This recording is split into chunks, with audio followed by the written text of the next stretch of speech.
you wake and you're here in 12-hour shift, andito na naman tayo sa unboxing. Salamat po sa GoGo Express for taking care of our package. So, salamat sa sponsor natin. Thank you for continuously supporting us on our unboxing videos. So, right now, ang unbox po natin is an Rk100 96% blue switch mechanical keyboard. So, without further ado, we're gonna be opening this one. And let us compare sa last na unboxing natin kung ano ang mas maganda. My keyboard versus this keyboard.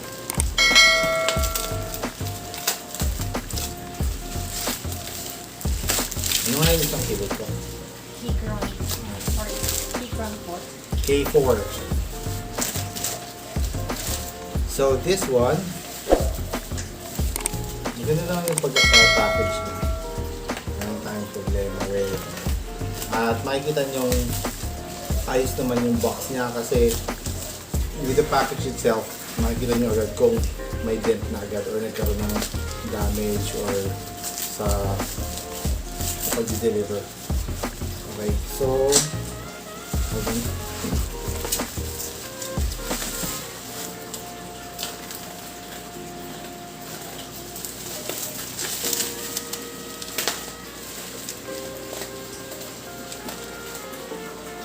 the good thing or the difference akin ang pros dito sa RK is it comes with a Bluetooth receiver because Gateron doesn't have one, so you still need to buy a separate Bluetooth receiver if you're gonna buy the Gateron K4 96%. By the way, this is a white keycaps. This one, may mga dents siya, so kita naman natin ito. Pero nakita natin sa loob kung maayos na.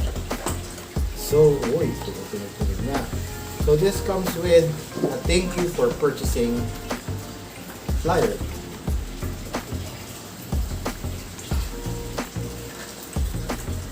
The keyboard itself. By the way, this is hot swappable. So, pwede mo siyang palitan ng switch. So, it comes with, it comes with an extra 4 switch in case something happens with your switch. You can replace it. So, it comes with 4 switches. And the charger and the key puller. Uy, mas maganda to kasi with the Gateron, it comes with a cap puller only. So this one, it comes with a switch puller. So mas madali yung matatanggal yung mga switches. And also, we're gonna be posting the sound test for this RK. This is RGB, by the way. So, tignan natin siya. This is the user manual as usual. No one reads this. I'm not sure, but wow. The feel itself, maganda siya. Dito yung Bluetooth receiver. Tapos meron siyang rubber stopper and footrest.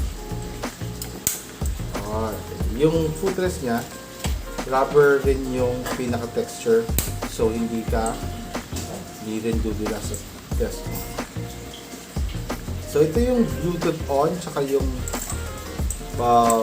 on off, tapos pag Bluetooth and then yung color dito. So it comes with 2 USB port and the charging port. Keychron doesn't have one. Uy, I have. I have a key. I have a USB. I forgot. So, yun. Mas elegant siya. And this comes with numpad.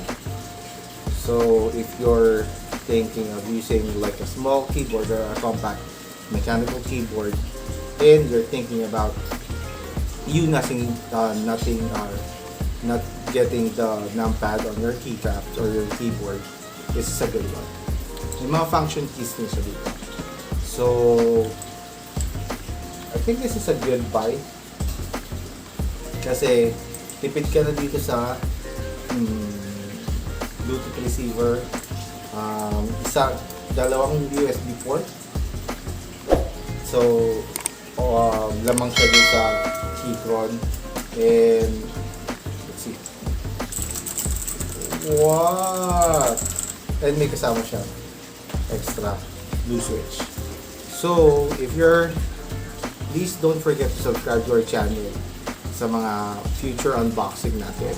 And hopefully, someone will send another keyboard so we can unbox it again. Maraming salamat. Thank you for watching. Please subscribe. Have a good one. Bye-bye.